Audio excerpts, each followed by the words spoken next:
हमने 1 जनवरी 2017 को वहां से यात्रा आरंभ की थी।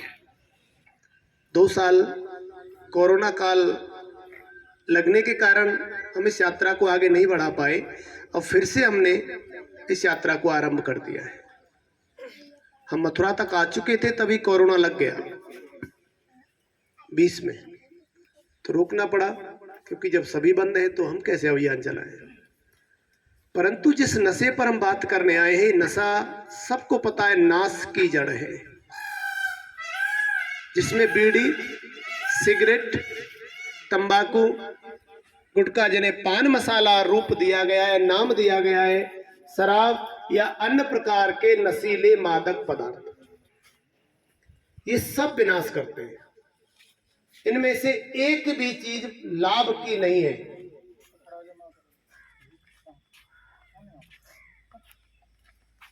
क्यों नीचे नहीं बैठ सकता? बैठ जाए, इधर ही बैठ जाए। चोट लग रही है। अच्छा ठीक है, बैठने दो ऊपर, कोई बात नहीं। अब संस्था पहले एक करती थी, अब 2 संस्थाएं साथ में मिलकर काम कर रही हैं। जन जीवन हेल्थ फाउंडेशन, जो स्वास्थ्य पर काम करती है, ये संस्था और संस्थाओं जैसी नहीं है। आपके मथुरा में, आगरा में हजारों संस्थाएं काम कर रही हैं, परंतु धरातल पर कोई काम नहीं करती, और खास करके ग्रामीण क्षेत्र में तो बिल्कुल नहीं करती, शहरों में करती है। और हमारा जो उद्देश्य है वो ग्रामीण गांव को बचाना है। अगर गांव बचे रहेंगे तो देश बचा रहेगा, क्योंकि हमारे भारत देश का अस्तित्व गांव में बसता है, शहर में नहीं बसता। कोई ये सोचता हो कि भारत देश का अस्तित्व शहर में बसता हो तो गलत सोचता है। हम सत्यनिष्ठ होकर बताते हैं कि अस्तित्व है तो गांव में है, कि जहां अभी भी संस्कृति, परंपराएं, सभ्यताएं, सदाचार, शिष्टाचार और संस्कार है। अभी भी हमारी माताएं बहनें सर पे पल्ला रख के चलती हैं, शहर में कौन रखता है? कोई नहीं रखता। अभी भी गांव के बच्चे जब गली से गुजरते हैं तो बड़े बुजुर्ग को या किसी आचार्य साधु को देखते हैं तो जय श्री राधे या जय श्री राम या राम राम करते हैं, शहर में नहीं करते। शहर में तो ये देखते हैं कि मेरा जानने वाला है, बड़ा है, साधु आचार्य, कोई तो राम राम करो, नहीं तो मत करो। उनको पता ही नहीं है कि पड़ोस में रहने वाले को क्या कष्ट है, या सुखी है या दुखी है। गांव में तो अगर एक व्यक्ति के घर में कष्ट होता है तो पूरे गांव में खबर फैल जाती है।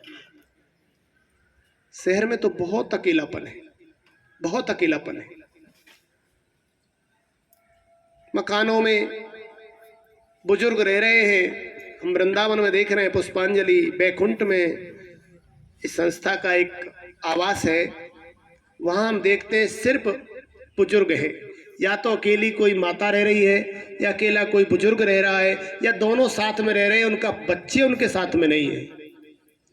बच्चों ने उन्हें खरीद के दे दिया, आप रहिए, चाहे तो विदेश चले गए या देश में अन्य राज्यों में वो रह रहे हैं अपने परिवार के साथ, अपनी पत्नी के साथ रह रहा है, अपने माँ बाप को अकेला छोड़कर अपने बच्चों के साथ खुशी खुशी रहता है। वो माँ बाप यहाँ रोते रहते हैं, कैसे मन लगे वृद्धावस्था में।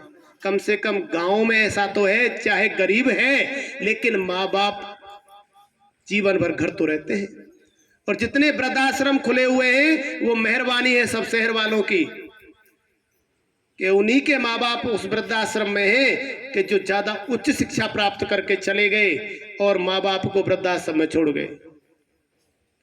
उनकी शिक्षा ये है कि शहर मथुरा में देख लीजिए, बहुत सोसाइटियों में हम लोग गए हैं, वहां हमने देखा है फ्लैटों में लोग रहते हैं, 10 मंजिल, 5 मंजिल, 8 मंजिल, 7 मंजिल बना हुआ है, लेकिन किसी के भी माता पिता उनके साथ नहीं रहते, एक भी बुजुर्ग उनके साथ नहीं है, अकेले रहते, एक हुआ बच्चा या 2 हो गए बस, हद करके। और बड़े हंसते हैं, बड़े नाचते हैं, बड़े गाते हैं, पर फिक्र नहीं है कि हमारे माँ बाप कैसे रह रहे होंगे, गांव में है या किसी अन्य स्थान पर है। तो गांव को बचाना है। अब गांव को कैसे बचा सकते हैं? क्योंकि गांव में नशा बहुत तेजी से फैल रहा है। छोटे छोटे बच्चे हमने देखा नशा करते हैं, पहले तो बीड़ी पीते हैं चुप चुप के, फिर कहीं से अवसर लग जाए, अगर बरारी या फरेक या मथुरा की तरफ चले जाए तो सिगरेट का कसबी मार रहे 10वीं और 12वीं के बच्चे। मैंने खुद देखा है, मैं यहाँ देखता रहता हूँ। विद्यालयों से निकल के चुपचाप सिगरेट पीते, पान मसाला भी खाते, तंबाकू भी खाते। आपको पता नहीं है कि जो व्यक्ति बीड़ी पीता है आपके परिवार में तो नुकसान क्या है। जो व्यक्ति बीड़ी पी रहा है उसके 10 मीटर के दायरे में चारों तरफ जितने व्यक्ति ना पीने वाले बैठे उनको क्या नुकसान है। जो पीता है वो अपने आप को, अपने फेफड़ों को 30% तक नुकसान पहुंचाता है, और जो नहीं पीते हैं उनको 70% नुकसान होता है। 70%। तो समझ लीजिए, अगर आपके घर में चाचा, ताऊ, पापा, बाबा अगर कोई बीड़ी घर के बंदर पी रहा है और आप सब घर में मौजूद हैं उस समय, तो जितने घर में मौजूद हैं उनके फेफड़े बहुत जल्दी खराब होंगे और समय समय पर उनको निमोनिया जैसी शिकायत होगी, खांसी बहुत जल्दी बनेगी बच्चों को, क्योंकि फेफड़ों में इन्फेक्शन आ जाता है। अब ये बातें हम क्यों जानते हैं? मैं एक डॉक्टर हूं, वो भी PhD, और मैं अध्यापक भी हूं छोटा सा। दिल्ली विश्वविद्यालय में प्रोफेसर पद से मैंने इस्तीफा देकर 2010 में ये संन्यास धारण किया था, और उसी दिन से हम लोग एक ही मिशन पर लगे हुए हैं, क्योंकि हमने हमारे शास्त्रों में पढ़ लिया था। संस्कृत में एक श्लोक है कि परोपकाराय पुण्याय पापाय परपीड़नम। इसका अर्थ है कि भजन करने से कई लाख गुना फल, एक व्यक्ति तो रात दिन भजन करे, और भजन करने से कई लाख गुना फल परोपकार करने से प्राप्त हो जाता है। एक छोटा सा परोपकार करने से 24 घंटे रात दिन माला जपो, उतना फल नहीं मिलेगा जितना एक 5 मिनट का परोपकार आप कर देंगे। परोपकार क्या है? किसी भी व्यक्ति की असहाय है जो, उसकी सहायता करना, किसी गरीब की सहायता करना, और समाज में बुराइयों से लड़ना भी एक सबसे बड़ा परोपकार है। समाज के अंदर जो कुरीति फैल रही है उनसे जो लड़ रहा है वो भी एक सबसे बड़ा परोपकार है। और 5 वर्ष से 25 वर्ष की अवस्था